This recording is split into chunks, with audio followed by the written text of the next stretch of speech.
Writer and director Gregory Pellerito joins us today to talk about his latest film, Moments of Youth. We'll be doing a deep dive into his latest film and exploring themes of the movie. And also getting into the behind-the-scenes process that goes into making a film and the inspiration behind the story. All that and more on today's episode of the Black and Sturdy Podcast.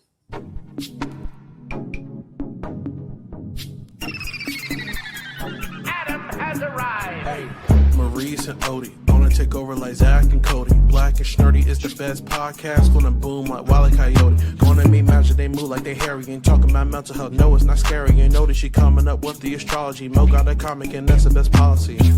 Maurice the goat, talking about animation cause you know. Odie, she moving wavy like the boat. Watching some movies and she taking notes. Yeah, kick back, listen. Black and Snurdy have risen.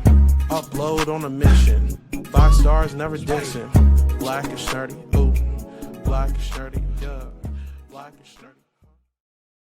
Hello and welcome to another episode of the Black and Snurdy Podcast, the only podcast where two sexy black nerds get together to shoot the shit. I am Mo, aka Kid Licorice. And I'm Odie. And together we are the aforementioned Snurds here on a bonus episode of the Black and Snurdy Podcast.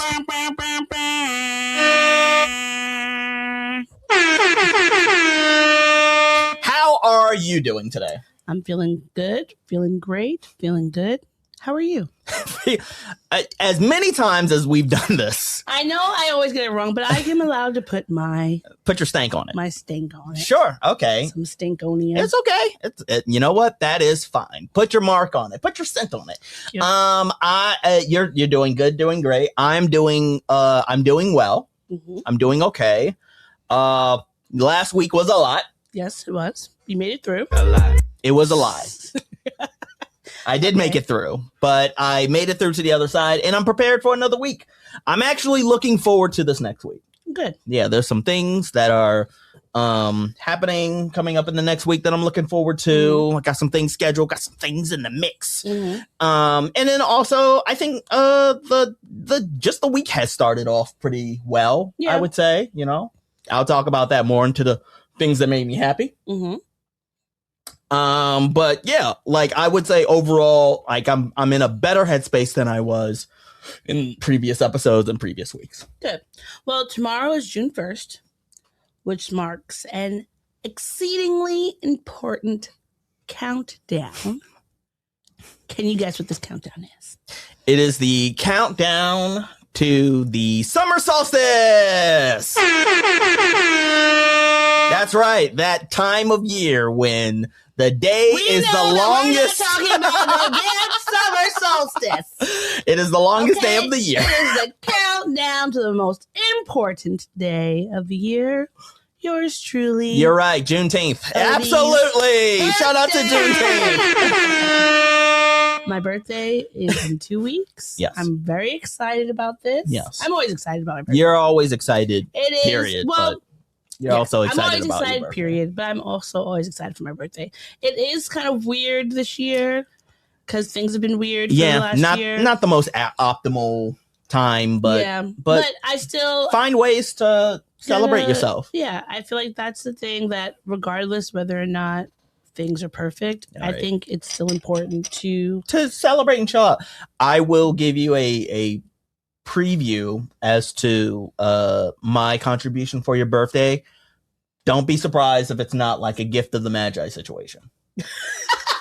Okay. Yeah. One thing though, I might have to sell my hair in order to buy you combs or something like that. But when speaking of gifts, one thing that I was thinking about that I want this year Mhm. is I want people to write me a letter telling me all the things that they love about me. Really? Yeah, that's what I want. I want you to tell me why you love me, why you're in my life, especially folks who I've known for years. Like, I want to know. 'Cause Okay. some people... Present company excluded, right? No, you're included in this as well. I want write both. you a letter? I want both. Yes. All right, well, I want both from you. I will I do still outsource want- it to ChatGPT. You're not going to drain a freaking rainforest to tell me your heartfelt thoughts about me. I'm sure that it will come up with some very nice hallucinations. that come from nowhere. It's not that you're amazing. It's M dash. Yeah. It's also. Yeah. I honestly, like, I'm sure it'll actually do is produce a letter that will be like those YouTube WWE videos of the AI. I'll get into that when we get into the things that made us happy, but spoiler alert, the AI on WWE videos are fucking crazy and I love it. But I am excited for you. Thank you. To be celebrating your birthday. Thank you very much. The big 3, y'all. I'm not sure if we should say the number. I don't know how you feel about that. 21. Sure. All right. Yeah. The big 21. Big 2-1. Yes. Yes. You are turning 21 years old. Forever young. Having been removed from Howard University a decade ago. But I started when I was a child. I couldn't help it. I was so smart. Yeah. What were you going to do? Yeah. Stop me? You were a real Taj Mowry. I was. She's a smart girl. Do, do, do, do, do. With that being said, are you ready? Are you ready is the question. First off, I'm ready like fish and spaghetti. Delicious. I was born ready, like fish and spaghetti is what I should have said. Take this money. Ain't no way you could take this from me. Today, as we mentioned in the cold opening, we have a very special guest for our very special episode. Joining us today, the writer and director of Moments of Youth, is going to be joining us today. Hit us with the synopsis for Moments of Youth. Sure. So, Moments of Youth is set over one unforgettable night before graduation. The film captures the magic, chaos, and emotional turning points of youth as a group of friends navigate the end of one chapter and the uncertainty of what comes next. The film stars Sherry O'Terry, John Farley, Gary Pasteur, and Betsy Bittler. And joining us, as I've mentioned, the writer, the director, the award-winning filmmaker who has won 34 film festivals worldwide and has appeared in 34 film festivals worldwide and has won 39 awards, including Best Feature, Best Director, and Best Screenplay. Please give a warm welcome to Gregory Pellerito. Hey, guys. Thank you. Hello. Thank you for joining us today. Thanks for having me on. You guys had me cracking up in the open. and I love this theme song. That was really good. Thank you. That's what you try to do. You got to make it fun. You set the precedent, you set the right tone for the beginning, then everything else is just cool and fun. Absolutely. So first off, I want to thank you for joining us today, joining the Black and Snurdy universe. You are now a part of our extended universe. I hope you understand and appreciate the weight that comes with that. Happy to be here, and I appreciate you guys having me. Yeah, no, of course. How's your weekend been? Weekend's been great. The weather's been nice here, or it's been kind of nice on and off. And, it's finally getting to a point where it's, I think, going to be steadying out, kind of nice permanently. But really nice because I had my niece's dance recital last night, which I'll talk about in the things that made me happy. Nice. And and enjoyed a nice Yankee win today, and just a bunch of stuff. Well, Yankees. Yeah, you're a Yankee fan too? I am a Yankee fan. Oh, nice. I'm a tried and true New Yorker. The Yankees and the Knicks are always going to be my team. And of course, I'm from Baltimore, so I say go Orioles, even if it's not been anything since Cal Ripken was around. I mean, as a New York Knicks fan, I do not begrudge anybody who they love because you just have to be loyal to the brand. And then it pays off 20 years later. Exactly. At some point in a long enough timeline, things tend to turn around, as we're seeing with the Knicks. So exactly. That's all you have to do is just hold on hope. Right. That's right. Hold on for one more day, and they might win. Things go your way. Exactly. All-time classic. Thank you, Greg. Phillips. Love you already. Indulging in the shenanigans. Yes. Thank you for playing along. I will play along the whole way through, I promise. All right. So let's get into some of the questions we had for you. Yeah. Right? So first off, want to say we watched the film last night together, and we want to say, like, as somebody who studied film at Howard University, like I came into this with like a appreciation for somebody who like had a story, had an idea, and put that out there to the world. So like, I just want to say, like, kudos to you for making it all happen. Thank you so much. Really appreciate that. Yeah, no worries. I just wanted to set that precedent now. But yeah, there were so many elements to the film, so many things that like we came out of it with, and so many ideas. Like, so I want to start off by just asking, like, there are so many movies out there right now, right? Can you share with us why this movie and why now? Sure. Great question. So I've always loved the classic 1980s John Hughes films, Ferris Bueller's Day Off and Breakfast Club, and then into the 90s with Can't Hardly Wait and American Pie, and then most recently with which has become one of my all-time favorite films is Perks of Being a Wallflower, which came out. It's probably one of my favorite films of the whole century, honestly.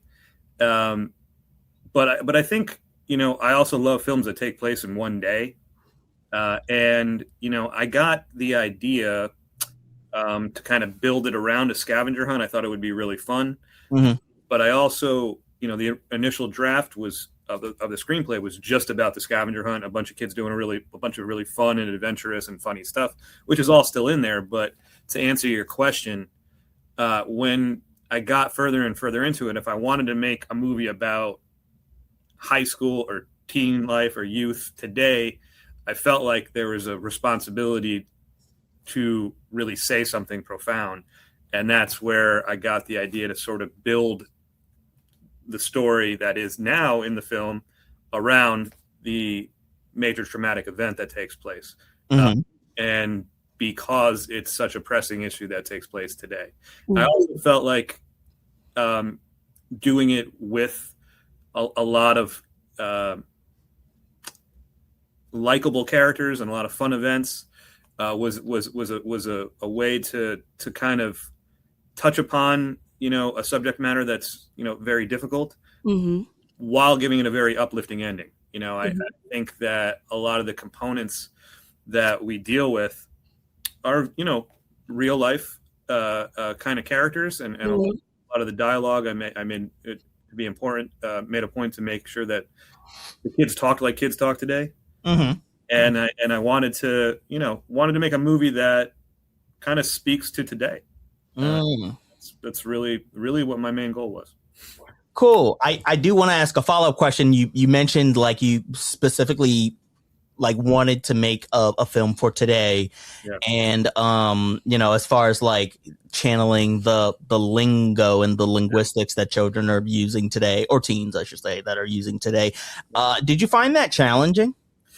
I didn't. I tend to pay a lot of attention to the way in which young people speak and that kind of stuff. But I also spoke a lot with our cast about it because they are that age. I took a lot of their suggestions, and honestly, I had a lot of fun, writing younger characters. It was a lot. It was a lot of fun. So I wouldn't say challenging. I think it was a process that was actually really cool to do. Oh, dope. That's awesome. So one thing that I really enjoyed about the movie was watching the friendships unfold on screen. Did you base any of the scenarios from your own high school experience? Yeah, I get asked that question quite a bit. It's not really an autobiographical story, but a lot of the components to the movie are similar to things that happened to me. I would say I'm still, well, one thing I would say is I'm still very good friends with a lot of my best friends from high school. Right. And I would say that the clseness and the bonds of these characters are similar to how myself and my friends were in high school, still are. So I would say I would say that I based sort of the nature of their bonds on relationships that I have and friendships that I have. Mm-hmm. I wouldn't necessarily say that any like specific character is based on like someone specific. I'd say it's kind of an amalgam of a lot of different people who I know and a lot of different experience. I did have a scavenger hunt in high school, which my team did win. Shout out to you. And I promised everyone that I would release the pictures at some point when I in the near future of our team winning. It was our senior year, right near graduation. So, similar in that regard. And there were actually some of the tasks from the scavenger hunt we had. So I did actually pull from those. Awesome. Now, where's the prize for your scavenger hunt? Lots of money? Nowhere near what they win. No. It was a couple $100, I think. But, yeah. All right. So, when writing the script, how do you navigate falling into well-worn movie tropes? And are there any that you just dove right into because you love them so much? So as far as like Principal Crenshaw goes, I felt as though I wanted to make him specifically very different from the way in which we've seen principals on film, or even authoritative figures in general on film. He's kind of dorky, but he's just very charming and likable, and the students all love him. And also we get to see a different side of him in that the way in which this traumatic event affected him, we reveal, which I was kind of hinting at is something that he probably has been walking around with and hasn't really shown to the students or anyone at the school, because he's kind of had to be the one who's sort of held it together, so he's very funny, but also I think somebody who a lot of people really, really gravitate towards because he's very likable at the same time as being pretty goofy. Yeah, one thing that I noticed like throughout the movie that I wrote down about the principal was like at first I was like, is he being overly nice? Or is it just his personality? But throughout the film, it kind of showed the way he showed up for me was that was just his personality. Like, yes, he's probably a little bit more chill than he may need to be, lets them get away with some things that he probably wouldn't otherwise, but because of this traumatic event, I saw him as someone who was trying to like be a supportive person like in their life, as well as like giving them that like mentorship that he might have felt like he needed but wasn't able to get because he's like the adult in the situation. So I really loved how his character played out. Thanks. Yeah, and I think that at the beginning, like you said, he's got a very big personality, and and you don't know why he's letting the water balloon drop on his head without going crazy. Yeah. Instead, he starts dancing with them, and then, like you said, as the story progresses, we realize, a lot of it is probably because of the dynamic of everything that's transpired with these kids. Yeah, exactly. And touching on that kind of element, obviously we're not going to give anything away, but like I was wondering, how did you work through dealing with the themes of trauma while making a movie that explored trauma? Yeah. So I'll tell a story. When we had our read through, it was virtually, and it was during COVID, still during the lockdown. So it was all virtual on the computer. And when we got to that scene, we read through it, and for about 3 minutes, you just heard total silence. Nobody said anything. People were crying, and I just felt this kind of overwhelming, emotion that overtook all of us. And it was kind of in that moment that I knew we had, a really great story, but it was in that moment that I knew we had something very special. And, it was the same exact tone and feeling when we shot it. It was, it was very emotional to shoot for all of us. It was kind of just myself, our director of photography and the actor, everyone else was off set, and we were just in the van shooting that scene when they were all talking about it. As far as writing it, I always know when something's going to really hit hard on screen or when people read it, when I get really emotional while I'm writing it. And I felt, really felt it strongly as I was putting the words on paper, and those are always sort of difficult to write, but they're often the scenes that have the most effect when it comes time to actually produce them. And in the edit suite, we said we're going to go way over what I even thought, and we added sound effects, and we went black and white in that scene, which I think makes it a very gritty and different feel for the whole rest of the movie, visually and also tonally. And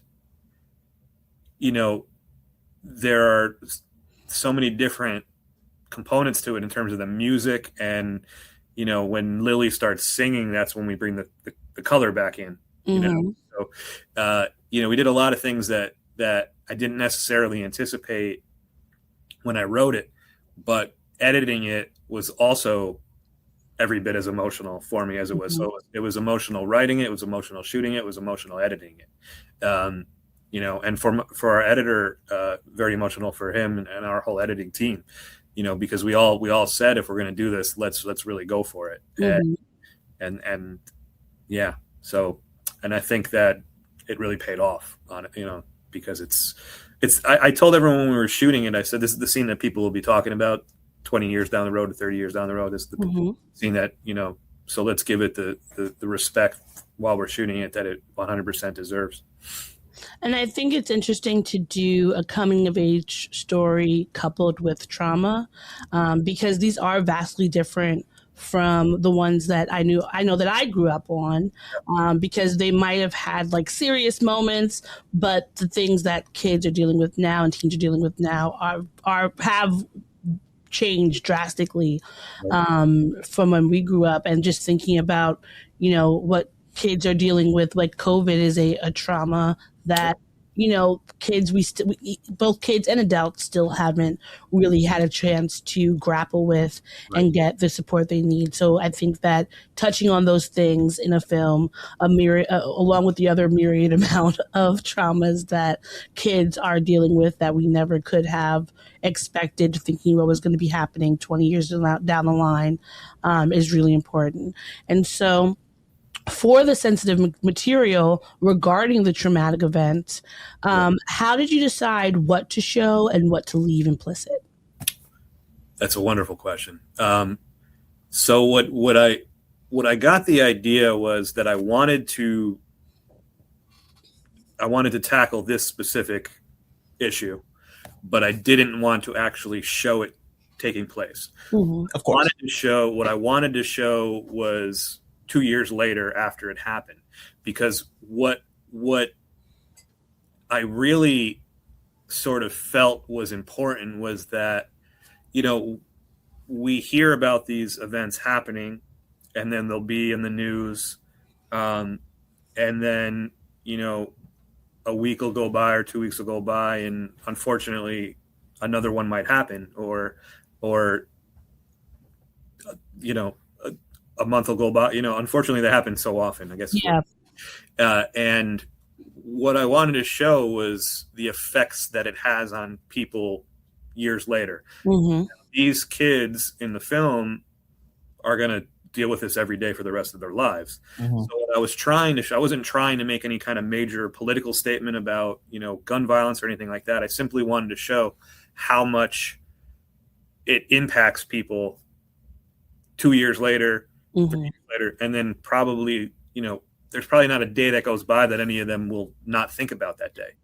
And I imagine, in the research that I did, I was in school when the Columbine happened. Yeah. I remember that day, and that was unfortunately the first time it I don't know if it was the very first time, but that was the first time that I recall it happening. Yeah. That it was like the big one. Seeing it on TV and being a part of it in the news. Yeah. And I live about an hour away from Sandy Hook. Right. Yeah, I was curious if Sandy Hook, in maybe not influenced, but had any bearing on. Certainly had a major effect, yes, on me. Yeah. Absolutely. Yeah. Living here and, and those kids, actually my sister-in-law teaches in that town. She's a school psychologist there. And I think that class just graduated. Right. Like super, super emotional for everyone. But it's, as far as like what the research I was doing, I saw the kids the kids from Columbine talking about it in, it's now 30 years later, and I saw interviews with them talking about it and how much it still, affects them. Yeah. Of course it does. Right. So I felt like that was the angle in which I wanted to explore. Sure.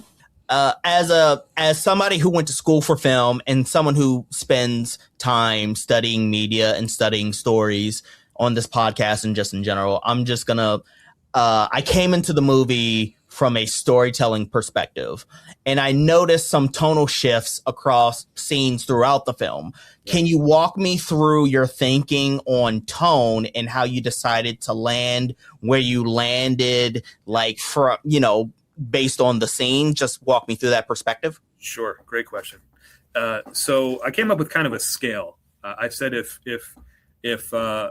Breakfast Club is at a 1 in terms of major like teenage angst and melodrama, and American Pie is at a 10 in terms of like full on party, all the wild adventure stuff, I wanted to be right at a 5, right smack in the middle. So my thinking was I never wanted to be too over the top melodramatic, and I never wanted to be too gratuitously comedic for no reason. So a lot of the comedy, or all of the comedy, is situationally placed. There's no unnecessary jokes that just pop in out of nowhere, and then there's no over the top serious moments that aren't feathered in, into the moment intentionally or organically into the scene and the conversations. So and then I would often bridge a major serious scene and a really like silly either comedy or scavenger hunt moment with a good, like, something that balanced the two out in between. So there was kind of like a bridge, like it would be like a really funny moment, but then in the middle it would be something that was not super serious but not too funny, and then we would get to the serious moment. So it'd be kind of like a progression up in either direction. So either really serious up to the comedy, or really funny up to the serious. So it was like that, in that we would tonally shift. Also, if you noticed, pretty much every scene has music in it, which I always, which we spent, actually my mom and I spent about 2 weeks just listening to original music for the songs that are in it. And I spent a long time with our composer, who did a fantastic job, John Baxter, for the composition side of things. And because I knew that, given the amount of different tones and different types of scenes we had, the life beat of the film was going to be the music. And that's why we have so much of it. And again, same sort of thing. There's very serious songs, there's very lighthearted songs, and then there's ones that are kind of right smack in the middle.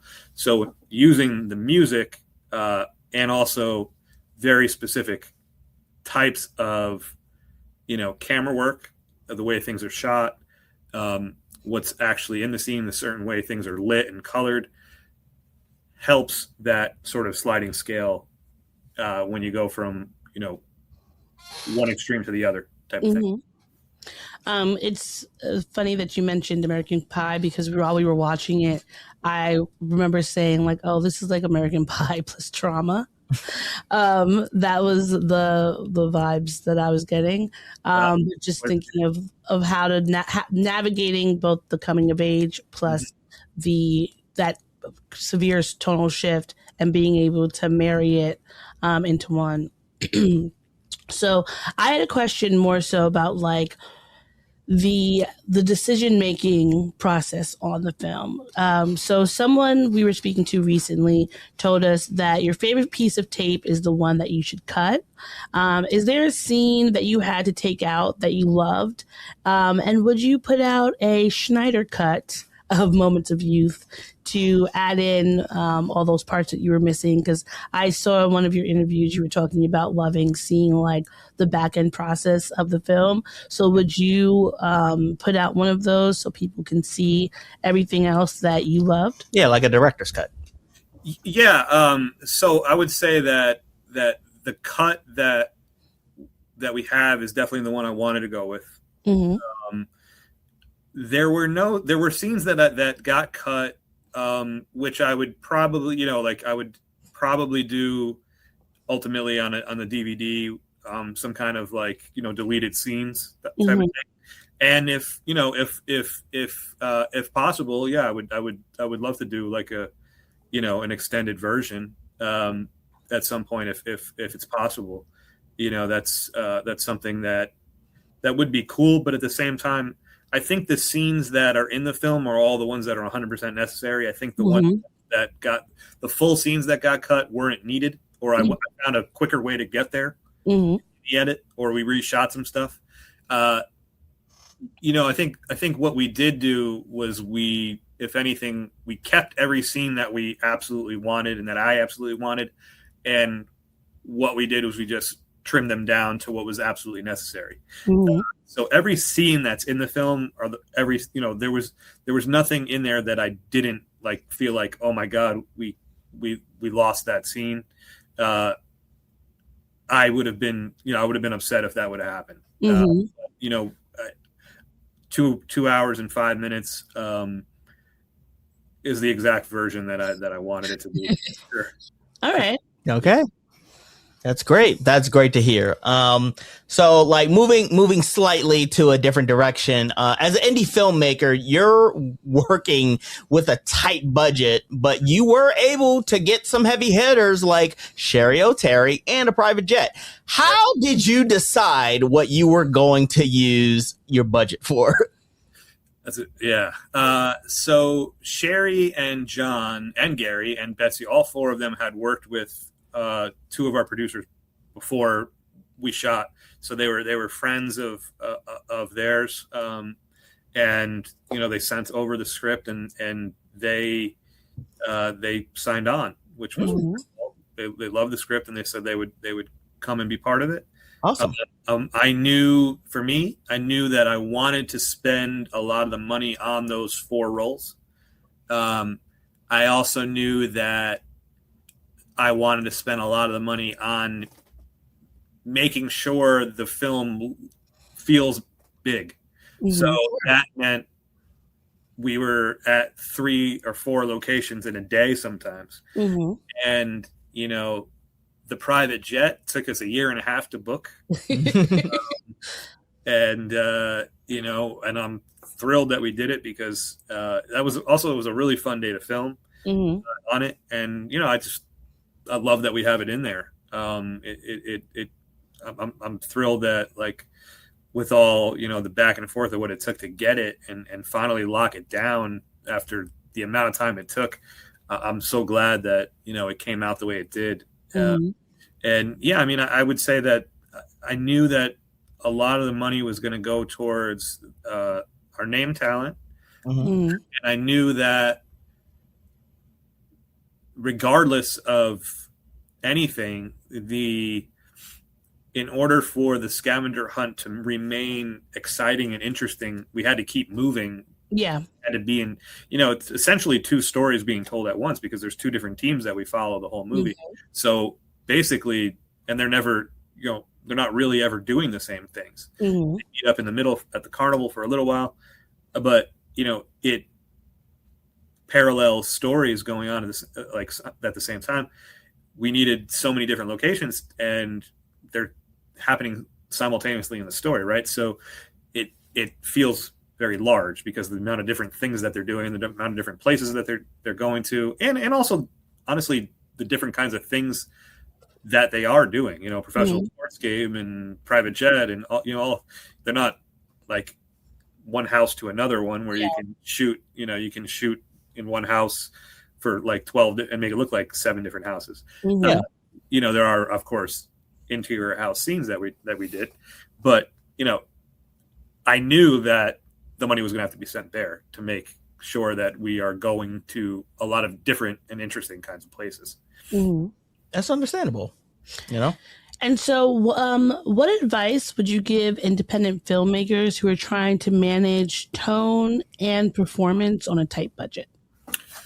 So I would say the two most important parts of making any film, whether it's a big one or a small one, off the bat, I think is if you have a great script and very interesting characters in the script, that makes the process so much easier for a filmmaker, because if the story is there, then it makes casting very easy. And if you cast right, that's like good story and good cast, probably like 75% of the battle. Everything else, if you have strong dialogue and you have really strong actors saying that dialogue, then the other pieces all are pretty simple, and you can rely on that the whole way through. So I think in terms of then relying on tone, then it becomes just a matter of what the piece is saying. Is it telling you that everything should be very vibrant, or is it telling you that things should be darker or grittier or somewhere in the middle? And that you need to do way ahead of time. Corey, our DP, we built the look and the tone of the film about 6 months prior to filming, and we had the color palette set. We had every shot set well before. Obviously, when we got on set, I'm a very big proponent on not only improv with the story and the actors, but also changing up the look when we get there, because so many different things can pop up in the moment, and you want to go with whatever the best option is at the time, and what's available to you. And I think that the amount of prep that you do prior, there's never too much. You can prep every single aspect over and over and over again, and that will make everything so much smoother. So great script, cast really well, attract good talent by that script, and then make sure you cast the right roles, and then from there you build the world around what the script is telling you. For me, I've always written everything that I've directed, so I envision each shot as I'm writing it, so I know exactly how I want it to look. I write with that in mind, and I'm cognizant of what I want the shot to look like. As I know how I want the music to sound. I know what I want the characters to wear. I know all of it in my mind, and I think having that preparation and casting right and the script and all of that mix, then when it comes time to decide tone, it all, because all of that combination you already have will tell you what the equation is to deliver what kind of tone the film should have. And I think that, like I said, you can never prep too much. Yeah, I think there's definitely power in not just like you are already owning it through the writing and the direction, but also taking charge of all the various elements that take part in a movie. Because at the end of the day, it's not just, people aren't just paying attention to what's being written or what's on the screen. They're looking into every other thing that's happening, whether it's the audio, the costumes, the background images. So being able to say, like, I know why this is here because I have taken charge and I'm doing it. And then once you get even bigger budgets and you have even more people, you'll still be able to have that anchor that can keep you tethered to the work. Absolutely. Yeah, because I think that no matter how big the budget is, no matter how many resources you have, it's always going to come down to how good the script is. You know? Absolutely. You can't make a great film out of a bad script. It just doesn't happen. George Clooney said that. He said that I think there's a million ways for a film to go wrong on set, even if it's a great script. But he said, I've never seen a bad script turn into a great film. And that's, all the tricks and all the special effects and, the amount of money that's spent. If the story's not there, it's very hard to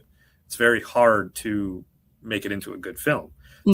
So having that sort of independent background, I think, will ultimately play very well for me. And, the bigger the films get, and as far as any filmmaker goes, I think using that same sort of criteria and that same sort of nucleus from the get-go, it translates to no matter how big the film is. That makes sense. That absolutely makes sense, and that feels like it rings true as well. So my final question to you, here from the Black and Snurdy podcast: what about moments of youth do you think will speak to our audience?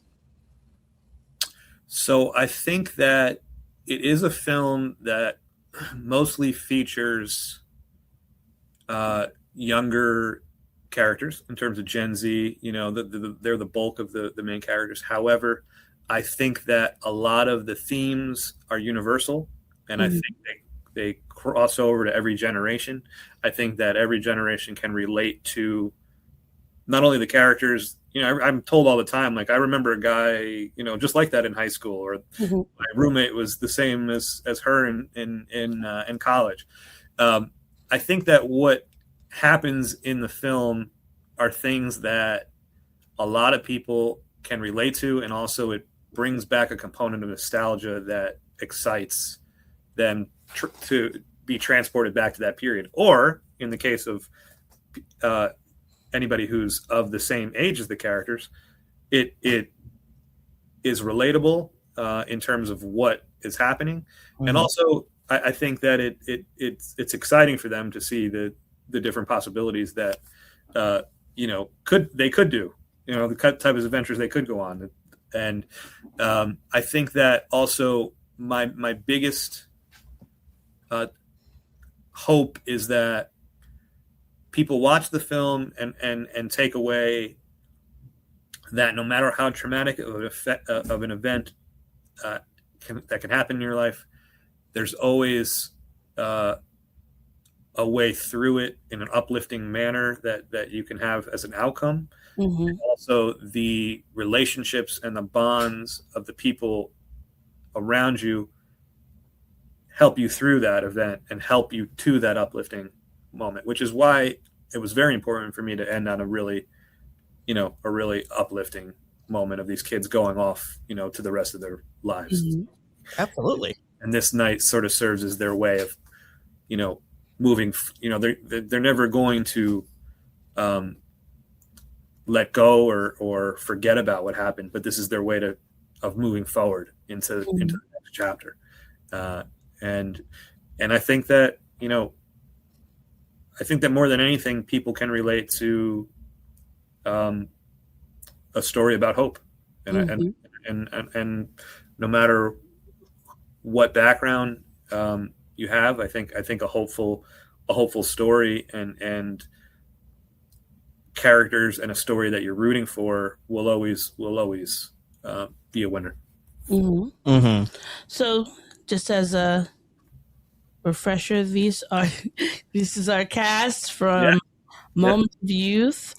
And so I'm curious, my last question is just for you to, whether you have anything you want to share about the movie, or if there's a question that nobody has asked you, or something you've just been like dying to say. I would love if you could share it with the Black and Sturdy audience, or with us, and you can ask us anything that you might want before we hop into our next segment. Anything that I haven't touched upon. I don't think there's anything that I haven't said that I can think of. I could ask you guys a couple questions if that. Sure. The second part, without saying what it was. I know we kind of got into it, did you figure out what the traumatic event was that took place before we revealed it in the car, in the van? Yes. Specifically what it was? Yeah. And that's only, like I said, like I went to school for film, and like I've been just parked in front of a television ever since I was 5. Yeah, same. Watching TV, like watching story elements. Odie will tell you that I will literally sit, watch a movie, and I will be like, in the first act, the first 20 minutes, I will sit there and just be like, that's gonna happen. That's gonna happen. That's why that's happening. And then when it happens, I'm just like, ring ring, who called it? Yeah. You know what I mean? And that's not a bad thing. Like, that's not I don't say that as like a bad thing. That just speaks. It's never a thing for me, at least. It's about how the story unfolds, and it's about how the story is told for me. You know what I mean? Like, every story has some iteration of it that exists. But for me, it's all about the execution and how you tell it. Yeah, similar for me. So, like, of course, I grew up a latchkey kid, so like constantly watching movies and TV. And as a journalist, I try to be very observant when I'm talking to people and watching things. So, like, when I'm watching a movie, I always feel like it's a puzzle piece for me to to put together. So I was like clocking like all the little things that I noticed, and then I'm like, oh, so if I was in the writer director's shoes, what would I want to have? Like, what do I think the ending could be? So I was like telling him throughout the movie, like, I think it's going to be XYZ, and then I think this is going to be the big thing, and this is what's going to happen at the end. And you know, so I think that was a big part of it for me. But I think it was, you know, if you pay attention to the movie and if you pay attention to what's happening in the world, I don't think that I don't think there should be confusion when watching the movie. But I think that the way that there was never an implicit like, oh, like XYZ happened, or you're not seeing any like placards around the city and things like that, giving people, it's like you're having a scavenger hunt throughout the movie for your own self, watching it, trying to figure out like the clues of what happened. Yeah, sure. Yeah. That's really well said, as far as like relating the clues to the scavenger hunt, as well as, you know, I also, with all the riddles and stuff, I was going for making it almost like an audience participation film. You're trying to guess along when they're trying to solve these riddles and stuff. What you said was really cool, in terms of you're trying to piece together like a scavenger hunt of what the pieces that are being sort of hinted at in the way that like they're having a scavenger hunt simultaneously. That's really well said. And I guess this would be something that I mean, I've spoken on this, but this would be something very new that I would be saying, and something that I'm going to speak about as far as my happy thing for the week is I'm incredibly proud of the film and, you know, all the success on the festival circuit and how we've done, you know, sort of worldwide on the digital front. But I think, you know, this is something that is actually happening tomorrow, where we're starting a theatrical run. Oh, wow. Absolutely. Yeah. And, you know, it's not something a lot of films, you know, get, even big ones, you know.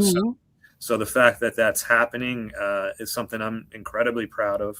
And, you know, we're starting in Eugene, Oregon, and two screenings this week, both with Q&As, virtual Q&As with myself and some of the cast and creative team. And we're going to be doing, you know, probably throughout the summer and a couple of these. So you know, I've talked about it, but this is the night before it's happening. So yeah, I'm very, very, very excited for that. Well, let's hope. If you all come to New York, please make sure to send us a shout out and we will come through. Absolutely. And support. So. Absolutely. Thank you. Yeah, no problem. Great. All right. So now that we have gotten through the meat of the episode, Now we're about to meet our anger and vengeance with the things that are making us big mad. Bringing it. What? We gripe it. We're not griping anywhere else. We gripe it. This is space for us to share. We gripe it. We ain't griping anywhere else. We gripe it. As always, this is the section of the episode where we complain or just vent about a thing that is making us mad, annoyed, or perturbed. I will start with Odie. What is making you big mad? the MTA. The MTA is pissing me off Sure. yet again. Okay. On Saturday, I had the grand, whatever you want to call it. I decided I wanted to go chaperone a field trip for my students because they were doing a track meet up on Randall's Island. And of course, we have to get there to the school at the crack ass of dawn to get these kids up there by like 8:30 in the morning. And so then when we're leaving, like some kids, they can walk home. Some kids are taking the bus or whatever the case may be. But you got to wait with them. I can't just leave them and be like, deuces, I'm going home to take a nap. I got to wait. And there's a bus stop that's right in front of my school. And do you know that this bus, it should come, probably it should be like an every 10-minute bus, right? Mm-hmm. I look on the thing, it says 19 minutes. This is 19 minutes after all the other kids have gone on. We've been waiting and waiting, waiting. I finally look at the little stupid QR code to check, and it's 19 minutes. And then when this motherfucker comes, 3 buses come at one time. Oh, wow. 3 buses. This is what pisses me off about the MTA, especially about the buses, because honestly, the buses in New York, they could be great. Especially in Brooklyn, you're going around in a circle, it's fine. But this fucking delay, it pisses me off. Maurice? Actually, I want to see to our guest. Yes. Is there anything that is making you big mad or small mad or annoyed or perturbed this week? So I wouldn't say it's big, but I was thinking about this, and we were talking about the Knicks, right? So I'm thrilled that the Knicks are in the finals. However, I love hockey, and my favorite sport probably other than baseball. Sure. And I'm, thinking about the Knicks being in the finals makes me somewhat, not somewhat, but very much remember 1994 when the Rangers and Knicks were both playing for the title, and the Rangers won the Stanley Cup that year, and that's the last time we won. It was not very close since. So I guess, I'm really thrilled that the Knicks are in the finals, but I would love to see the Rangers back in the and hoist the cup again. So we deserve it. Yeah, I get it. That's real. That's absolutely real. For me, I'm going to keep this very short, and I'm going to keep this very specific. The organization and the company Globar, what y'all are offering for the role of assistant studio manager is stupid and ridiculous for what y'all are asking for the interview process. Sorry, and you know what? I normally I don't do stuff like this. I don't name names or anything like that. But I do it. Why not? I will specifically shout out for it's a combination of things for me. It's a combination of the specific role, which is a assistant manager, but really the description of that role involves manager shit. The amount that you're paying is hourly. I'll just say it, $20 to $22 an hour is not great. That's not great at all for what you're asking. And then It is a 5-step interview process. Whoa. It is a phone call. It is a Zoom interview. It is a presentation. It is a on-site interview. And then it's another thing that I forgot. Glowbar, that is stupid. That is a stupid thing that y'all are doing. It is a stupid thing that y'all are paying, and it's a stupid way to live and operate and do better. That's all I'll say. All these companies deserve to be shamed for the amount of money they are telling you that they're going to pay you for the amount of work that they actually want you to do. Yeah, like I could spend a whole bunch of time getting into that whole process, but I'm specifically shouting out Glowbar because $20 to $22 an hour, that's nothing. That's not a lot for what you're asking for, and for what you're asking for the hiring process. You suck. Moving on.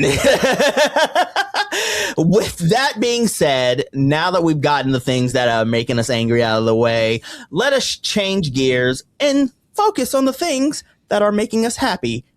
These are the things that are making us happy. Greg, I hope you like our theme song for the things that are making us happy. Let's hear it. Baby merchant, tots are us. I give you all the service and no damn fuss. Give the baby merchant just a week or two. I love your baby for you. If you want, you can stick around after the podcast and we'll explain the behind the scenes. I'd love to hear it. Why that is our thing. Okay. But I will start if that's okay. Yes, please do. The sole thing that is making me happy this week, actually not the sole thing. 1, doing this podcast with you. Thank you. 2, getting to meet you, Greg. And 3, most importantly, hanging out with my godson. Shout out Fox. to you, Fox. Fox is a dope kid. And I'm just saying this, I'm just putting this out there. Anybody who hangs out with Fox, you hang out with a dope kid. He's dopeness incarnate, and you should hang out with him. And if you don't, you're missing out, because that's just what it is. So I'll just leave it at that. Odie? I'm going to cede it to Greg. Oh, there we go. What is making you happy this week? You don't want to go first? You sure? No, I'm sure. Oh. I'll close it out. All right. Okay. Oh, well, I would I would say, first of all, same thing, being here with you guys, inviting me on, and this has been a blast. I've done a couple interviews this week, which have all been wonderful too, so it's been a fun media week. And then I would, just harken back to what I was talking about a little while ago, which is I'm, very, very proud of our success, and I'm really excited about this upcoming theatrical release starting tomorrow. I've made a point to really celebrate the accomplishments throughout this process, and it's a big one. So I'm really proud of doing it, and I'm proud of our whole team for getting there. And then, sort of similar to what you just said, my niece's dance recital was last night, and she absolutely was spectacular. She had a solo that I didn't even know she had, and she was just brilliant. And she's my goddaughter. Fox is your godson. She's my goddaughter. I also have another godson. One of my other I have 4 nephews and a niece. So yeah, spending time with them and my whole family always makes me very, very happy. So, yeah. Absolutely. We're big into family on this podcast. Yeah, I always love spending time with my niece and nephew, even though they're far away. So Awesome. I can only imagine when they start getting bigger and you get to go to fun things like that. What is making you happy this week, Odie? Of course, doing this podcast with you, getting to spend time with you, and of course, being able to interview and sit here and chat with you, Greg, has been awesome. Hanging out with Fox and getting to see my students do their track meet at Randall's Island was really fun. I love getting to see the kids outside of school because it's a very different dynamic. You get to spend time and bond with them, and you can have fun because you're not talking about just learn and write stuff. And just getting to see them like push themselves and work hard, and get to spend time with my work friends outside of work is always nice. So that has been what's making me happy this week. And that has been what's making us happy this week. Yay! Before we wrap up the show, again, I want to thank you, Greg, for joining the show. Do you have any plugs? Yeah, my pleasure. Thank you for having me on. So watch the film if you're in the U.S., Australia, and Canada, you can watch it on Tubi. In the US and UK, you can watch it on Amazon, and the whole rest of the world, you can watch it on Plex. Then it's available on Fandango, cable platforms, pretty much anywhere you are, you can find it. So enjoy it wherever you watch it, and we appreciate all the fan support that we've had. Follow the film on Instagram and TikTok, and myself on Instagram, and you'll see all the cool and fun updates of all the stuff that we're doing and we have planned throughout the next couple months. Awesome. And so we'll get your handles and we'll put them in the show notes. Yeah. And do you have already a list of all the places where it's going to have the theatrical release? If you have that, you can say them now, or we can add them to the notes as well. Yeah, I don't have any concrete official places just yet, but it's looking like later this month we are close to closing the next couple. All right, awesome. All right. When we do have them, I will post, and I'll be sure to tag you in it. That sounds fantastic. Well, again, thank you, Greg, for joining us here at the Black and Nerdy podcast. Of course, I am Mo, aka Kid Licorice. And I'm Odie. And we will be back next time with more of this. Until then, take it easy, keep it lazy. Bye. All right, thank you so much. Thanks for listening, nerds. Keep the show growing. Listen, comment, and download on Spotify and Apple Podcasts, or watch full episodes on YouTube. Follow the show at Black and Nerdy. Follow me at Licorice is Legit. Find me at That'sOD_E on Twitter and at That'sOD.E on Instagram. This is the Black and Nerdy podcast, where nerds of a feather flock together.